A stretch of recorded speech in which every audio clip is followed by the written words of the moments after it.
Accept. Through DM Kadiranath. Vanakkam, Chairperson avargale.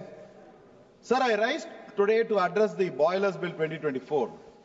This is a legislation that promises reform but delivers disappointment. While the intent to modernize the Boilers Act of 1923 is welcome, this bill is riddled with flaws and demerits that undermine its objectives. Allow me to outline the shortcomings point by point, urging the House to consider and refine it. Sir, there's a weak safety measures, which is a flaw that I have found out. This bill claims to prioritize safety by requiring competent persons for repairs and protecting workers inside the boilers. But where is the substance? It fails to define clear standards for competence. No mandatory training, no certification framework, no periodic checks. Without this, enforcement remains a hollow promise, leaving workers exposed to the same risk of explosions and accidents that plagued the 1923 Act. Why no mandate for modern safety tools like real-time monitoring? This is a superficial fix, not a safeguard, sir. Sir, a blast and a fire at an Indian Oil Corporation plant in Chennai resulted in fatalities. I want to remind this House. Indian Oil Corporation is a Maharatna company making huge profits year by year.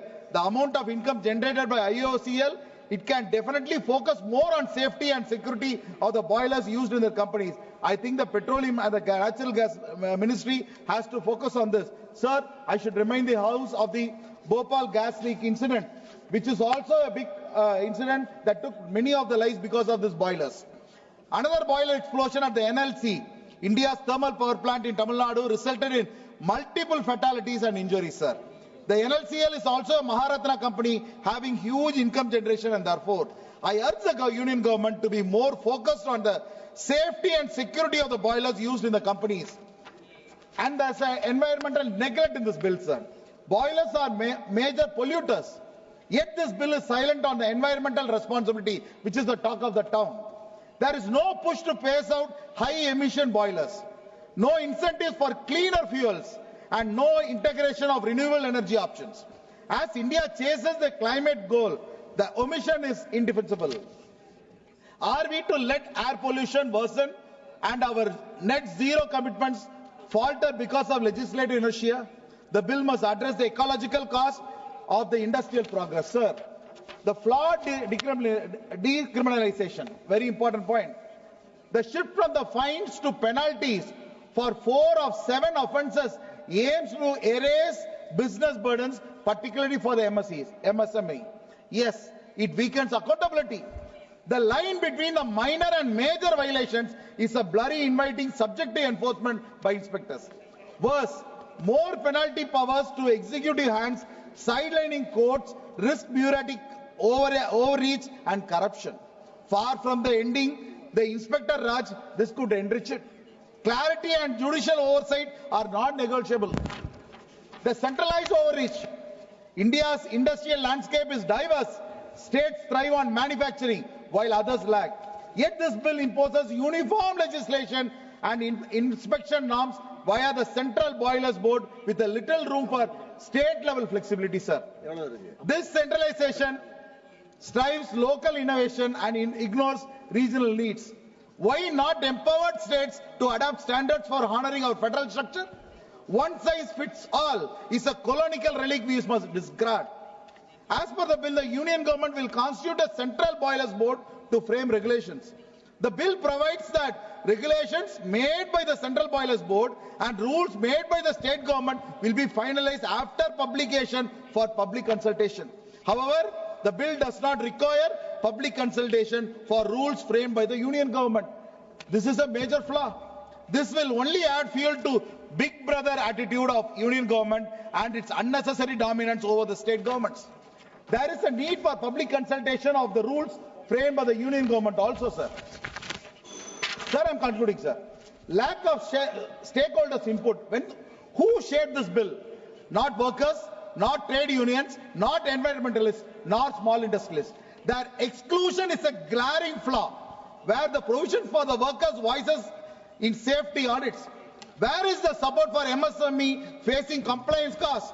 A top-down approach alienates those it affects most, risking a law detachable from reality. Consultation is not a luxury; it is a necessity, sir. Sir, I'm just going to conclude, sir. Give me a few minutes more, sir. Missed technological leap. The world has moved to smart boilers, IoT-enabled and energy-efficient predictive. Yet this bill clings to the 1923 shadow, tweaking outdated rules instead of embracing Industry 4 standards. No incentives for innovation, no push for efficiency, just status quo in a new wrapping, sir. How will our industries compete globally with such timid vision? We need a future-ready law, not a rehash of the past. Another important aspect needs security is that, for example, sir, BHEL, which is a major industrial boiler manufacturing facility, particularly for high-pressure boilers and power plants with other notable companies in the Indian boiler market, including Thermax, L&T, Siemens, and Dushan Power Systems. But in the last 10 years, during this BJP government, the business potential of the BHEL has systematically destroyed, and a large chunk of the business went to private companies. This is absolutely an unpardonable mistake by the union government and its major PSU companies. Honorable Speaker, sir, I'm concluding. Honorable Speaker, sir, Chairman. These 6 points: weak safety measures, environmental neglect, flawed decriminalization, centralized overreach, lack of stakeholders' input, missed technology leap. The Minister will definitely have to answer all these points, sir. The Boilers Bill 2024 has a flawed endeavor, lacking in safety regard, environmental foresight, fairness, federal system inclusion and ambition. Sir, I urge this House to amend it, bolster safety with the clear standards, add green mandates, refine decriminalization, decentralize authority, involve stakeholders and champion technology. Only then we will have a law worthy of India's potential. Thank you, sir. Thank you, Sri Nagaraju.